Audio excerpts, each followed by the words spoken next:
Hey guys, it's Ian back with another review, and today we will be reviewing the brand new episode of Agents of S.H.I.E.L.D. Originally aired on November the 12th, 2013. Yes, gonna document that in the books, November the 12th, 2013. Speaking of which, that mysterious voice in the darkness is my father, John. You don't get to know his last name or his middle name. Yes, there's a whispering girl in the background, little named Hannah, my sister.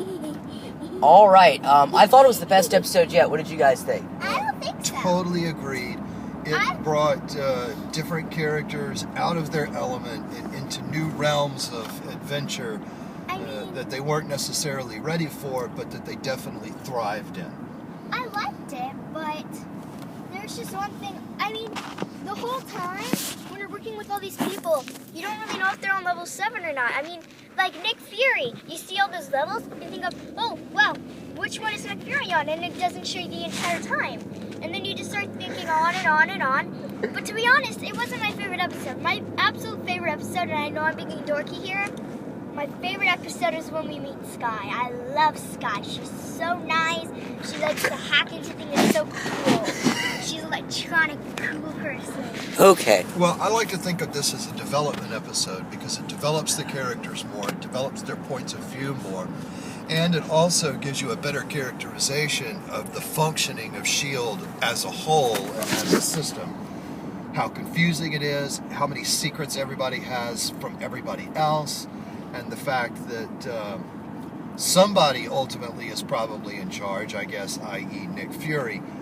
But there are so many levels of security within security within security that it does actually hinder the overall system's ability to work together towards a common good, and ultimately can put people's lives in danger that don't need to be in danger.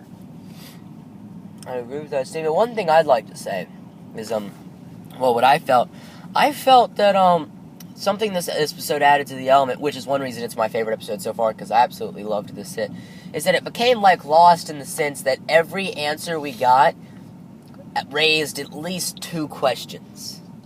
And I think that's probably something they learned from the creators of Lost, that allow them to have independent episodes that are unrelated to any of the other episodes, which always gives you the sense of a new adventure and new action, but yet they do have those continuing themes throughout. Where does Skye come from? What is the deal with her background? What do we not know about Ward? Because I'm sure that there are more layers there than what we're aware of. And of course the ultimate question, who the hell went to Tahiti and what was that about in the first place? Yeah. Right? Got a lot of new information on that this episode. Don't want to say too much, but... That doesn't even have anything to do with Well, we actually didn't really get any new information, and that's kind of the key with Lost, is that you rarely ever get new information. How's that? They touched on it a lot without right, giving new you information. get hints that tend to insinuate or make you think in certain directions when, I mean, truthfully, you don't have any real basis for that new direction that you're thinking in, but boy, isn't it fun. Oh, yeah. Now, my ultimate question with all of those kinds of continuing story arcs is, are they all leading towards a season finale sometime in the spring? Or is it just going to lead into more and deeper schemes and more questions for future seasons? You know, on the one hand, if you start dragging that stuff from season to season, it can get a little old and frustrating to the viewers. But on the other hand, if you blow all of your secrets at the end of the first season, then you have to kind of reinvent that whole story arc idea from season to season all over again, which can be demanding on the writers, although, incidentally, CBS's NCIS has done a great job of that over the years, of having a continuing connected storyline throughout a season, and sometimes even from season to season. They do a really good job with that. So it can be done. But, you know. What I love about it is when NCIS, they bring it on to season. But when they do bring it on to season, they also add other stuff into it. They add other stuff and more information that makes you just want to learn more about all of those juicy details that happen. Which makes you want to look more into it, so you keep watching each episode.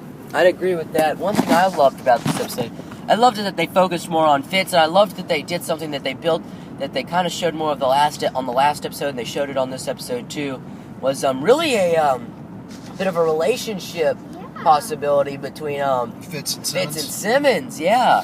I mean, up until that point, they were just kind of a joint character, but especially in the last 2 episodes, they've really kind of explored the idea of, liking each other. Something I saw in the last episode. Yeah, I'm personally waiting for them to kiss in the season finale. I think. Yeah. Something I liked in the last episode that they really delivered up on this one, too, is in the last episode, they were talking, and they were both getting the heated argument, hopefully saying things they didn't really mean. And then, Fitz was like, I'm stuck in a room with you for the next hour or 2. And the look on her face was just kind of like, oh. That really hurt. Yeah, and then I loved in this episode, the sandwich. There's those little bitty things that, don't mean too much, yet they mean everything. Watch for the sandwich. The sandwich is very important. Yes, the sandwich. And I really liked how, in Coulson, I like some of the dilemmas he had in this episode. Something I've loved in this episode. Here's something that I'm waiting for. We really don't know why Jean May was brought out of semi-retirement and thrust into this group, this team. Melinda May, you mean? Melinda May, yeah. I'm sorry. I think there's something we don't know that Coulson doesn't know. Well, see, I almost suspect that Nick Fury planted her to keep an eye on Coulson.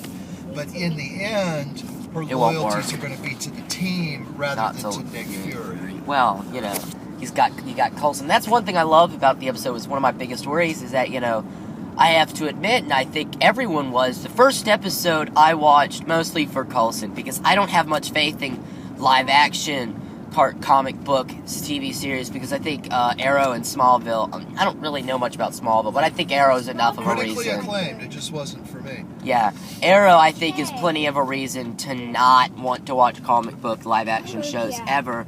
But, and I was worried that it would rely on Coulson too much and that Coulson would just be, boring Coulson. I didn't want them to overuse Coulson and turn him into, See, on the other hand, though, and then something I guess really we'll have boring. to wrap up this little review here, but what I noticed was that Coulson does not consider his team.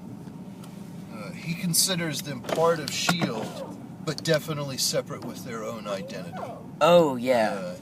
Which is, something I like. Them to be treated differently, and that is definitely not the Agent Coulson Yes. Avengers. And that's what I wanted to say is that, I really liked the fact that while they still kept enough to make him the Coulson that I tuned in the show to watch, they have kept him, they kept him interesting and they kept him from getting overdosed on Coulson. Quick up, wrap it up. Loved it, best one yet, especially, development on Fitz's character. Looking forward to next week with the tie-in to the Thor, the Dark World tie-in. Overall, great episode. Highly recommend rewatching it if you haven't watched it. Can't wait for next week's episode. Best one yet. This is Ian from Batman Batgirl. Stay tuned for more fantastic videos, and until next time, have a great day.